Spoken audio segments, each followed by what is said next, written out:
Aujourd'hui, je vais parler de patriarcat en particulier, mais surtout de domination en général. J'avais dans l'idée depuis longtemps de faire une vidéo sur le patriarcat comme modèle de société, mais quelque chose ne collait pas dans ce que je racontais, quelque chose n'était pas aligné, et grâce au retour d'amis à qui j'ai demandé l'avis, j'ai compris que c'était pas de patriarcat dont je parlais en fait, mais de domination.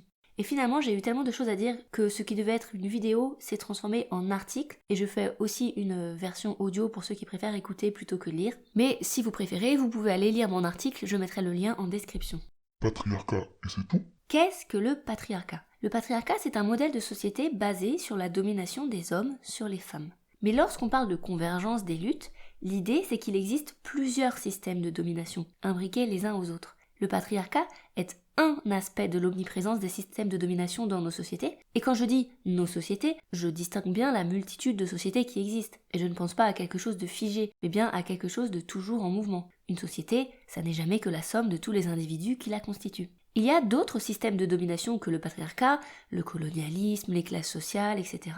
On voit les conséquences de ces modèles dominants-dominés à plusieurs échelles, planétaires, nationales, communautaires, dans les entreprises, dans les familles, et ça se traduit par tout un tas de choses au niveau politique, sociologique, historique, environnemental, etc. La domination est un système vertical, hiérarchique. Les systèmes de domination hiérarchisent la vie. Les hommes dominent les femmes, les adultes dominent les enfants.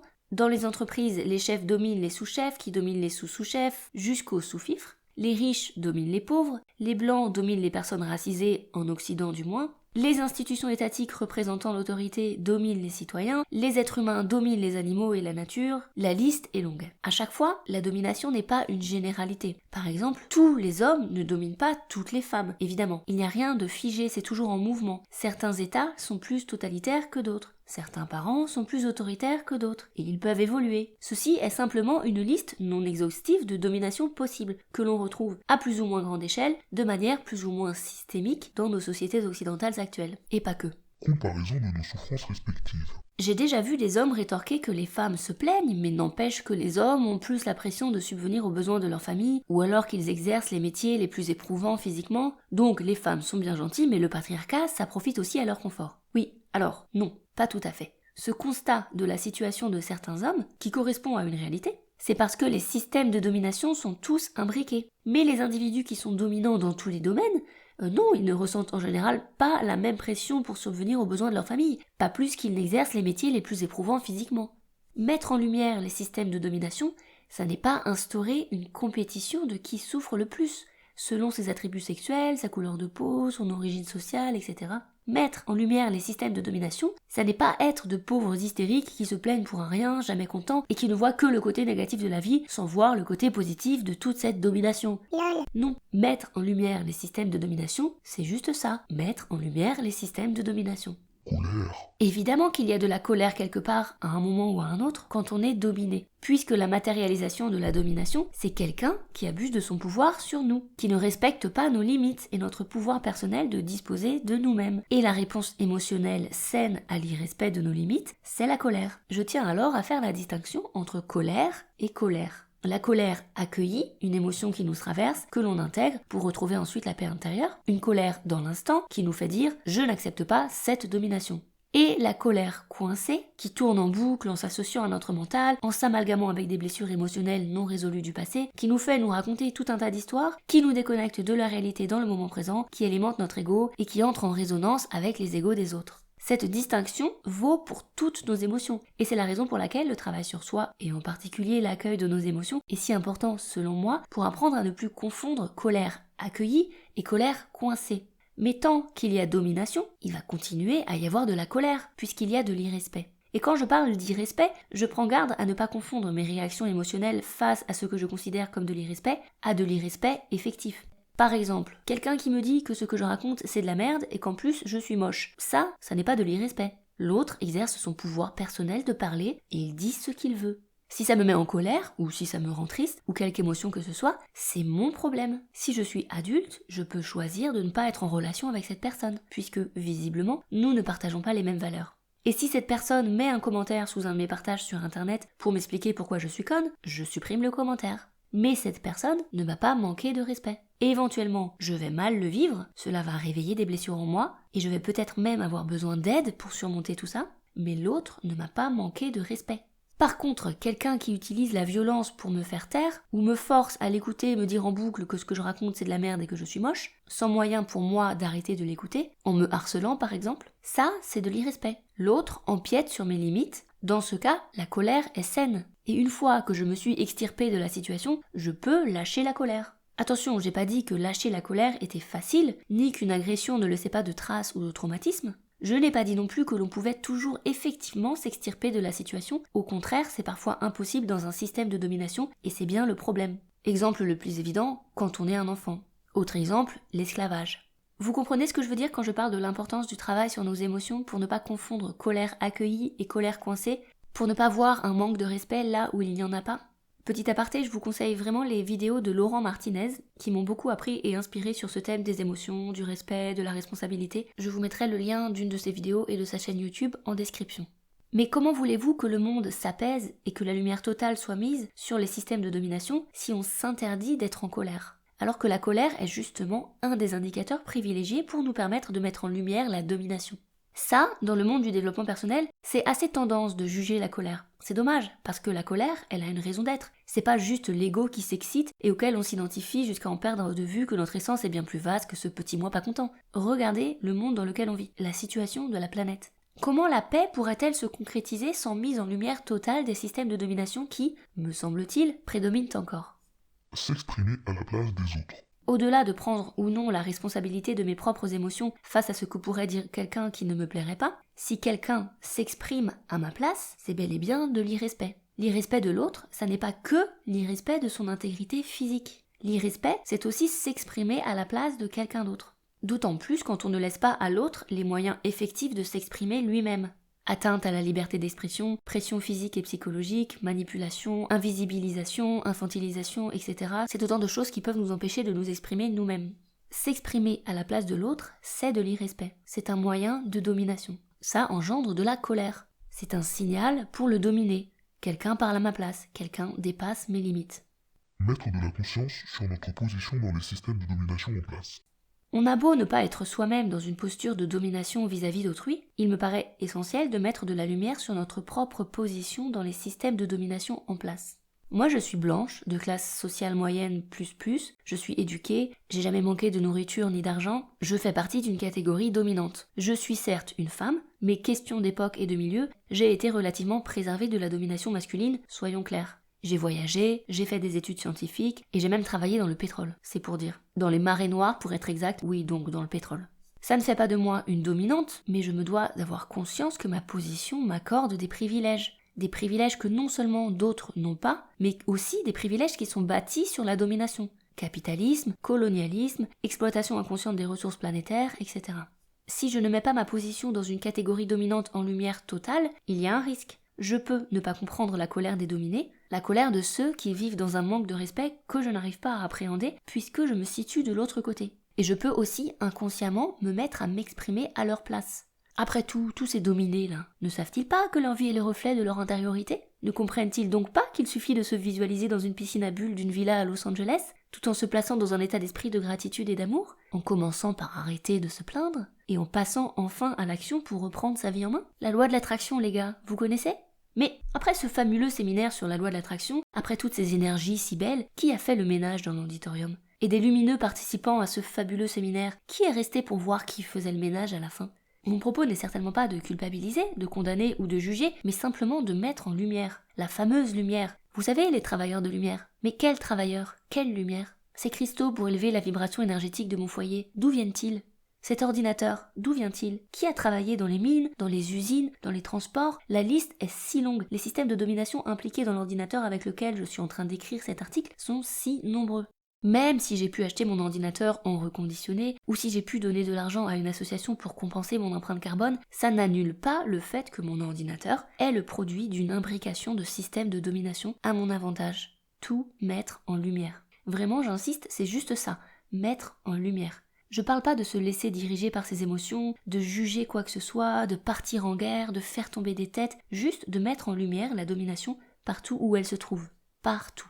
Espace de libération de la parole. Parfois, on peut constater une oppression et avoir un élan sincère d'aider l'autre à s'en libérer, même depuis notre position de domination malgré nous. Super, mais alors qu'est-ce qu'on fait ?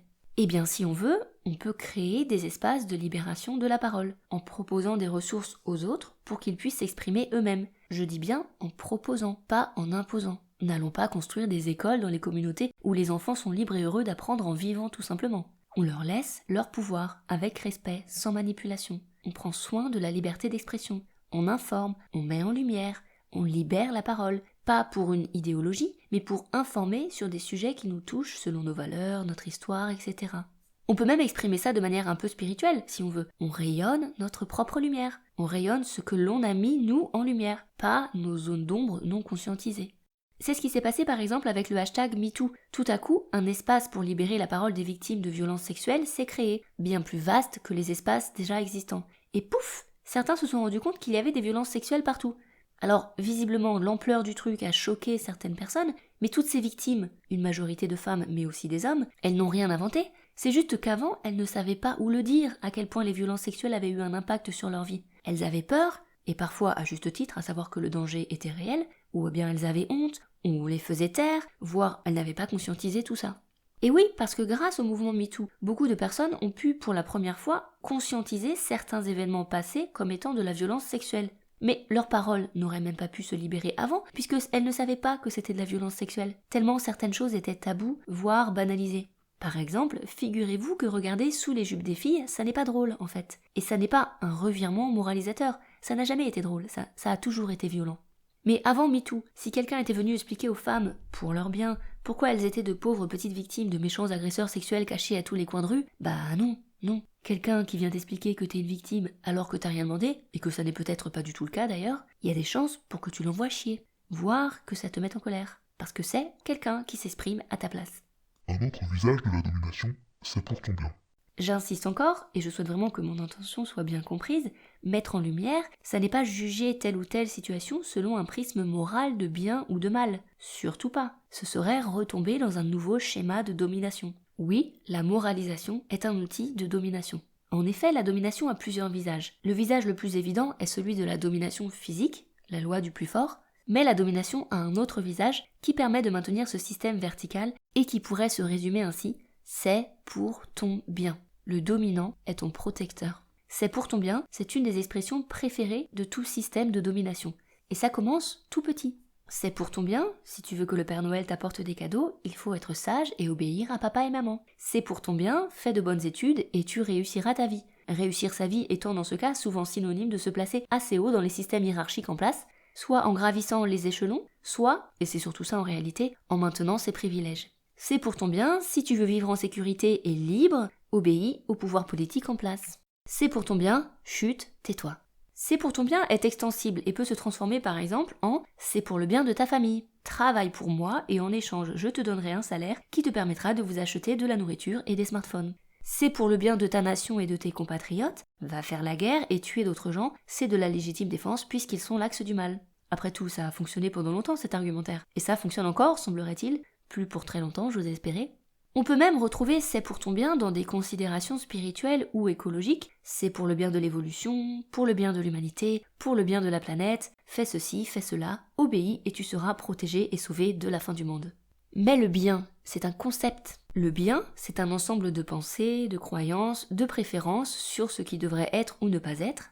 Je ne dis pas que le bien, c'est pas bien, et qu'il ne faut pas avoir de valeur ou de préférence. Moi, par exemple, je trouve ça bien d'être gentille.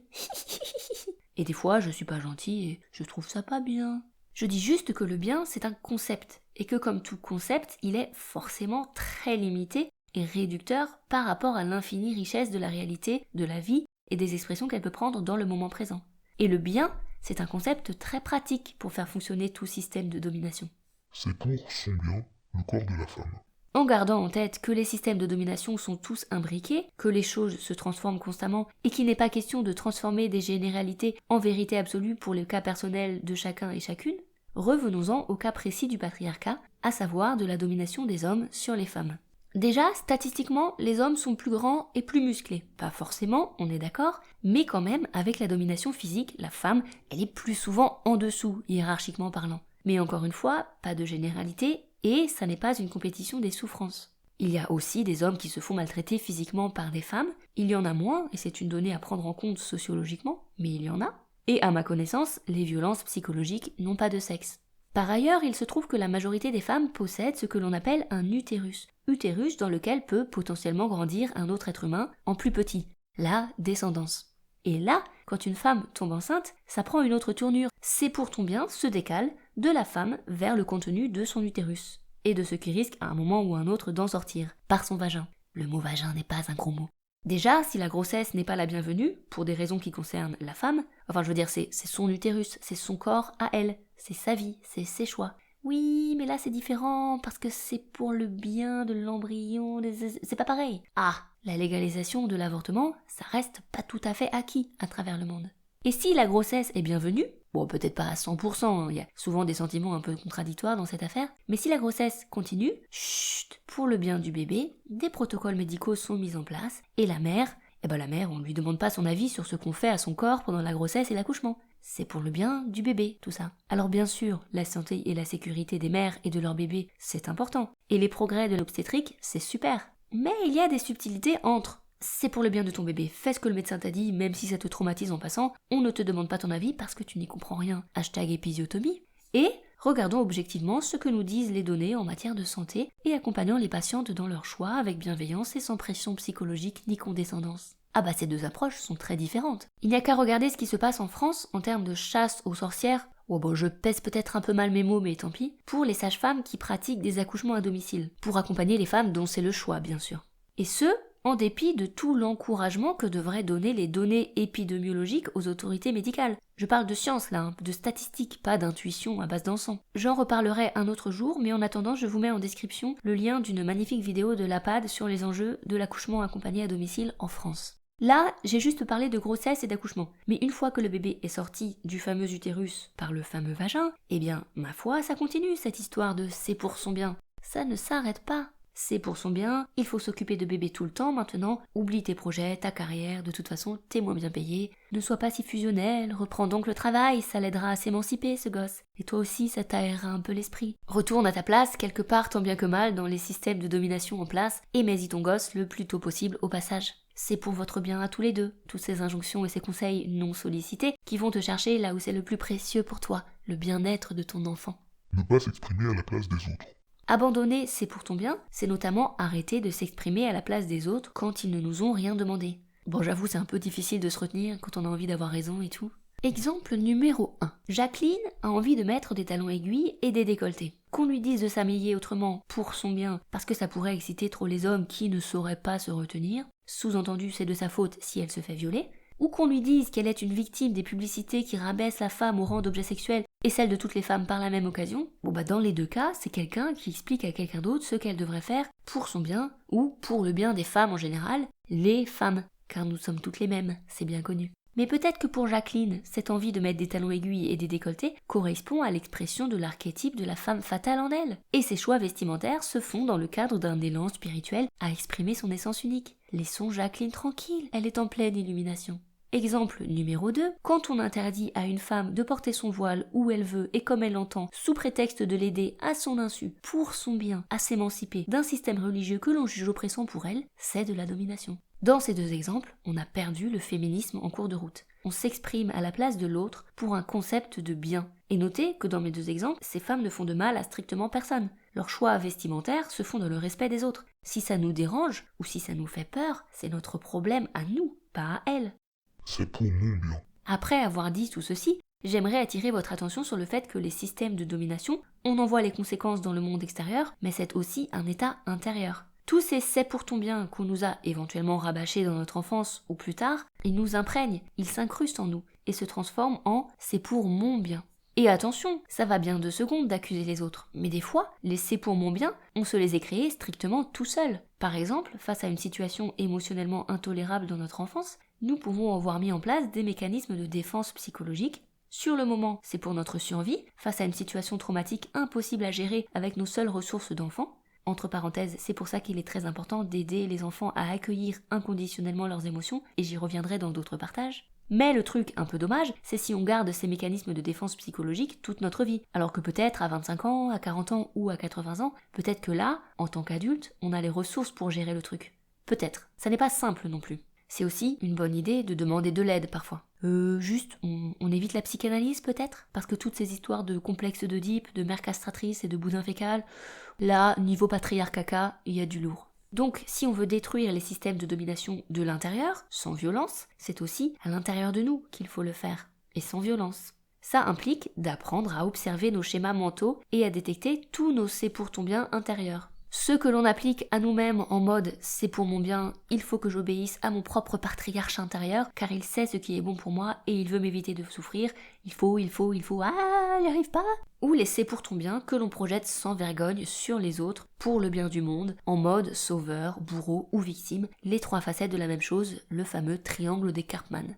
Alors qu'est-ce qu'on fait concrètement? Eh bien, on observe et on déconstruit, instant après instant, chacun à notre échelle. On déconstruit tous les c'est pour ton bien dans tous les domaines. Dans l'éducation, dans la santé, dans le travail, dans la justice, dans les relations, partout. On continue de mettre en lumière. Et c'est cette vigilance, cette observation de nous-mêmes, sans jugement, qui peut nous aider à évoluer et éviter de perpétuer tous ces schémas de domination sur nos enfants. Car bien sûr, une piste essentielle pour lâcher les systèmes de domination, c'est déjà de commencer par ne pas en instiller les codes chez nos enfants. Et non, c'est pour ton bien, ça n'est pas plus valide chez les enfants que chez les adultes. Il est vrai que tout seul, un enfant, il se démerde moyennement bien, et il a besoin d'adultes responsables pour prendre soin de son intégrité, ainsi que pour lui enseigner 2-3 petits trucs qui pourraient lui être utiles, histoire qu'il ne passe pas toute sa vie à dérouler des rouleaux de PQ à longueur de journée. Mais on peut faire ça sans c'est pour ton bien. Et ce sera le sujet d'une prochaine vidéo, une vidéo toute pleine de bons conseils en parentalité, car comme vous le savez, je l'espère, j'ai tout compris à la parentalité. Donc en passant, n'oubliez pas de vous abonner à ma chaîne YouTube pour ne pas la rater. Miroir, miroir. La domination, c'est la hiérarchisation de la vie. Personnellement, je vais continuer d'observer, d'accueillir, de déconstruire tout ce qui s'exprime à ma place en moi, mes blessures émotionnelles non résolues, mon mental, mon personnage encore attaché à ce qu'on risque de penser d'elle, à ce qu'elle pourrait provoquer de réactions émotionnelles chez l'autre, à ce faux danger, ne plus être aimé. Je vais continuer à déconstruire ce débat stérile entre mes tyrans et rebelles intérieurs, tantôt à vouloir tout contrôler pour enfin atteindre le saint graal de la réalisation de soi, la productivité, tantôt à en conclure que c'est de la merde, toute cette discipline de coach à la noix qui nous font croire que quand on veut on peut, tout ça pour finir en boule sous ma couette à pleurer pendant des jours sans raison, parce que si, en fait, c'était un peu important, mine de rien, de prendre le soleil et de m'activer. C'est pas de la discipline, c'est de l'hygiène de vie. Et non, chips café, ça n'est pas terrible comme régime au-delà de 2 ou 3 repas. Trempés dans du houmous, les chips, mais quand même. Je vais continuer de me répéter autant de fois qu'il le faudra, sans drame, ce qu'on se dit souvent avec mes enfants. Ah, tiens, on a oublié l'amour là, j'ai l'impression. Allez, on fait un gros câlin. Bref, je vais continuer de mettre en lumière mes systèmes de domination intérieure. Les parts de moi qui mutuellement s'affrontent, s'invisibilisent, se censurent. C'est ces systèmes de domination intérieure qui sont à mettre en lumière aussi. Au début, j'avais envie de dire en priorité, mais non, parce que ce processus de mise en lumière inclut, pour ma part, d'arrêter de laisser dominer l'intériorité sur l'extériorité. Tout mettre en lumière, intérieur et extérieur. Ne plus hiérarchiser les mondes spirituels et matériels. Ne plus confondre non-réaction et non-expression. Ne plus hiérarchiser la vie.